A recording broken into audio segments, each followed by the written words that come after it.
בגני ילדים תנובה נכנסת, מסבירה ש3 מוצרי חלב כל יום. אלה שהמציאו את בריחת הסידן, ואת הפחד הנוראי, ברח לי סידן. הם הצליחו לטמטם את כל המדינה הזאת. והכסף ממשיך לזרום. You see the commercials, right?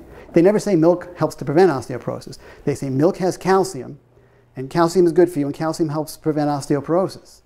They can't say milk prevents osteoporosis because milk causes osteoporosis. ארגון הבריאות העולמי, ה-WHO, הודיע אשתקד שאכן תוצרת חלב גורמת לבריחת סידן. מחקרי ענק, מחקרים גדולים במגזינים החשובים ביותר בעולם הרפואה, שמראים על כך שלא נמצא קשר סטטיסטי בין צריכת חלב לעצמות בריאות. At Harvard, the Nurses' Health Study tracked women, more than 70,000 women for over 18 years. What they found is those who drank the most milk had absolutely no protection against hip fractures at all. אנחנו רואים שבמדינות שבהן צריכת תוצרת חלב גבוהה יותר, יש במפורש יותר בריחת סידן.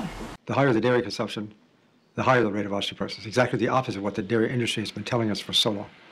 One of the primary mechanisms for that is that animal protein tends to create an acid-like condition in the body called metabolic acidosis. חלב ומוצריו זה קבוצת המזון שמייצרת עומס חומצי הגבוה ביותר מכל קבוצות המזון. כל מי שמבין בפיזיולוגיה של מינרלים בגוף יודע שצריכת חלב ומוצריו, ואכן גם חלבונים אחרים מהחי, במיוחד הקבוצות האלה, יוצרים בעיה במאזן הסידן. It's the acid that weakens the bone. That's right. When you eat a lot of acid, it's in the form of meat, chicken, fish, cheese. Cheese is very, very acidic. What happens, you take in this huge acid load, which the bones have to buffer, and in the process of buffering this acid, you lose the bone material.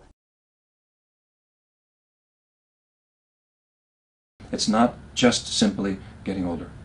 It's related more towards lifestyle and the Western diet than it is with aging. Our bones are made by nature to last us an entire lifetime. The idea that it's an incurable disease and that it happens to everyone is another myth, is not correct. The correlate to that incurability is that you have to use drugs to manage it or to reverse it, and there's a serious flaw in that. So what can you do? Well, one of the important things you can do is to make sure you're eating the right types of foods. They're going to decrease your body's likelihood of excreting these minerals in your urine. So lots of fresh vegetables. And I want to clear up 2 major points of confusion. One is that osteoporosis is due primarily to a calcium deficiency. That's nonsense. The idea that calcium is going to build strong bones is a myth.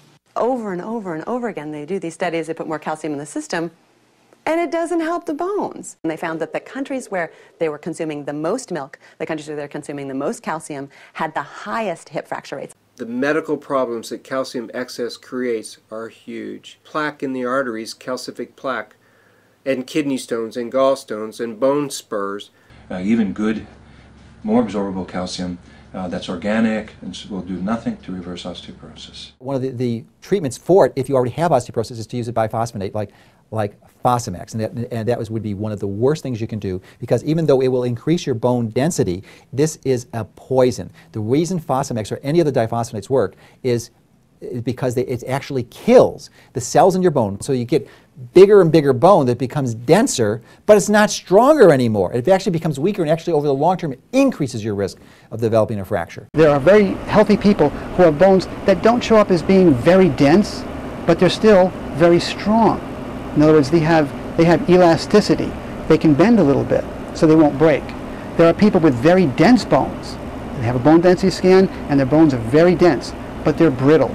One of the ways that you build bone density is to make sure you have enough strength, enough forces, enough vectors going on those bones so that it stimulates the osteoblasts to actually build bone. And the way you can do that was with strength training. Exercise, that's important. Sunshine is crucial for a healthy body as well as healthy bones. In our society, people get too little sunshine. As a result, they have problems with low vitamin D levels. Well, this means you need to go out and get more sunshine, but that's rarely communicated to the patient. Instead, just like the rest of medicine, the communication is buy pills, buy pills, buy pills. Well, this is part of what I call disease mongering. You turn healthy people into patients, you tell them they got a disease called vitamin D deficiency, and you hook them on drugs that they have to come back to the office to get evaluated, and they have to get more blood tests. Well, it's not the right answer. Taking vitamin D pills cause nutritional imbalances. They're associated with an increased risk of pancreatic cancer and prostate cancer. Raises your bad cholesterol, increases the chance of kidney stones and other kidney and autoimmune problems. taking pills cause nutritional imbalances. The single best way, undisputed, no expert will disagree with this, is to make sure, at least no knowledgeable expert will disagree, is to make sure that you are exposing an appropriate amount of your skin in a safe manner to sunshine, because the ultraviolet B radiation shining on your skin will convert the cholesterol that's in your skin into a vitamin D3, which is then metabolized by your body to the active form. And it does it in a way that is just about perfect.